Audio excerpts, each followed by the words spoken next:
All right, let's get right into it. Today, we're unpacking the post-launch playbook for governing AI. We're going to tackle a part of the AI lifecycle that honestly gets overlooked way too often. What happens after the model is actually built and out in the wild? So imagine this. Your team has poured months, maybe even years, into designing, training, and testing a brand new AI model. It's done. It's ready. But the big question, the one that really matters, is now what? Because trust me, the work is just getting started. You see, launching an AI model isn't the finish line, not even close. It's really the start of a long voyage. And just like any big sea voyage, you absolutely need a pre-launch checklist to make sure your ship is seaworthy, you need a skilled crew to man the watchtower, and you definitely need a plan for when you inevitably hit a storm. So let's start right there with that pre-launch check. Before any AI system goes live, it has to pass a super rigorous readiness assessment. Think of it as that final, critical inspection to make sure your ship is truly seaworthy. This whole assessment really boils down to 5 crucial questions. First, and this sounds basic, but it's vital, does the system actually do what we designed it to do? Second, how did all the testing go? We're talking bias, security, performance, did it pass with flying colors? Third, and this is a big one for high-risk systems, has it been verified that the AI meets all its conformity requirements? Fourth, are there any lingering issues with data quality? We have to be honest here. And finally, has the model card been created? So what in the world is a model card? Well, the easiest way to think about it is like an official ID for your AI.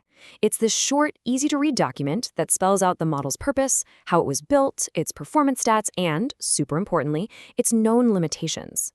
And look, this is so much more than just paperwork. A model card is a fundamental tool for transparency, and it helps you get ahead of predictable risks before they blow up into major problems. Now, when we're talking about high-risk AI, those pre-deployment checks get even tougher. Organizations have some serious obligations. On the governance side, you need a full lifecycle risk management system. For data, you have to prove your training data is relevant and constantly monitored for bias. For assessments, you're doing pre-deployment conformity and impact checks. And for safety, you're regularly testing everything: accuracy, robustness, cybersecurity. The bottom line is, for these high-stakes systems, you just can't launch and hope for the best. It doesn't work that way. Okay, so the pre-launch checks are done. Your ship has officially left the harbor. Now comes the hard part, the ongoing, vigilant process of continuous monitoring. This is all about manning that watchtower 24/7 and keeping a very sharp eye on the horizon. And let's be crystal clear, this is not optional. The reality is that after an AI system is deployed, continuous monitoring for security and performance risks is mandatory. It's a full-on commitment because the second your system hits real-world data, new vulnerabilities can and will pop up. So how do you actually monitor this stuff effectively? Well, it really comes down to 5 pillars. First up is a risk-based inventory, basically a master list of all your AI systems with risk scores so you know what to audit first. Then you've got model drift management, which is a fancy way of saying you use challenger models and retraining to keep performance from tanking. You also need standardized documentation, right? Things like those model cards we talked about. Next is advanced verification, using cool stuff like red teaming and bug bounties to find problems proactively. And finally, you have to have emergency protocols. You know, a big red kill switch so a human can always step in. And what is your crew in that watchtower actually looking for? Well, they're on the lookout for any little deviations in accuracy. They're watching for weird, irregular decisions coming from the model. They're scanning for drifts in the data that could mess with performance. And they're constantly checking for signs of brittleness or a lack of robustness, or, and this is a big one, the emergence of bias and unfair outcomes. Okay, so beyond that day-to-day monitoring, good governance also demands periodic assessments. I want you to think of these like scheduled, in-depth safety drills on the ship. They're designed to seriously test the integrity of your whole operation. One of the most powerful tools for these drills is something called red teaming. This is where you basically pay a team of experts to try and break your AI on purpose. Yeah, they simulate all kinds of attacks to test its security, benchmark its performance, and expose vulnerabilities before a real bad guy does. It's a proactive stress test designed to find all the hidden weak spots. Another key process here is threat modeling. This is a bit more analytical. It's where you systematically identify and map out every potential vulnerability and threat across your entire system. It's like creating a detailed map of all the potential dangers, so you can understand exactly where an attack is most likely to come from and how to build your defenses. And how do you make sure your AI is still the absolute best tool for the job over time? Well, that's where challenger models come into play. A challenger is a new model that you pit against your current production model, the champion, using the exact same data. This head-to-head competition makes it super clear whether the champion is still on top of its game or if it's maybe time for an upgrade.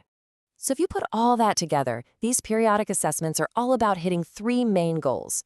To ensure top performance, you're using audits, red teaming, and challenger models to constantly optimize.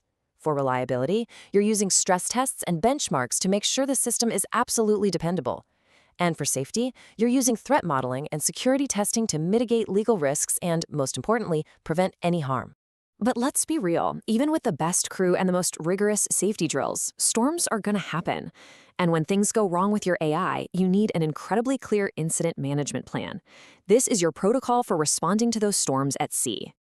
Now, responding effectively isn't a one-person job. It takes a cross-functional team with super clearly defined roles. You need people who have day-to-day responsibility for the system, others who can conduct audits, and a team ready to jump on user feedback. Someone has to have the power to escalate critical issues. And, maybe most importantly, you need to know exactly who owns that kill switch. When an incident kicks off, the response has to follow 4 clear steps. Step 1, activate the plan. You've got to treat an AI failure with the same urgency as a major cyber breach. Step 2, identify and document everything. Pinpoint the root cause and log every single step you take. This is crucial for future audits. Step 3, manage dependencies. You have to immediately notify any partners or internal systems that rely on that failing AI. And step 4, that human kill switch. A human operator must be able to override or shut down the system at a moment's notice. And finally, through this whole entire voyage, from the day you launch to every storm you weather, you have to maintain a clear and honest ship's log. And that brings us to our final section, transparency and disclosure. A really key thing to remember about transparency is that it's not one size fits all. The kind of information you give to regulators is completely different from what you share with your customers. For regulators, you need all the nitty-gritty details on compliance, explainability, and risk mitigation. For consumers, the focus is much more on just being upfront about what the AI does and how their data is being used. So what does a good public disclosure actually include? Well, it's things like technical documentation and super clear instructions for anyone deploying the system. It also covers your post-market monitoring plans, making sure you disclose to users when they're interacting with an AI, and things like watermarking AI-generated content so it's always traceable. Which brings us right back to our voyage. Your AI is live. It's out there on the open sea, navigating incredibly complex and constantly changing conditions. The only question you really need to ask yourself is this: is your governance ready for the storm?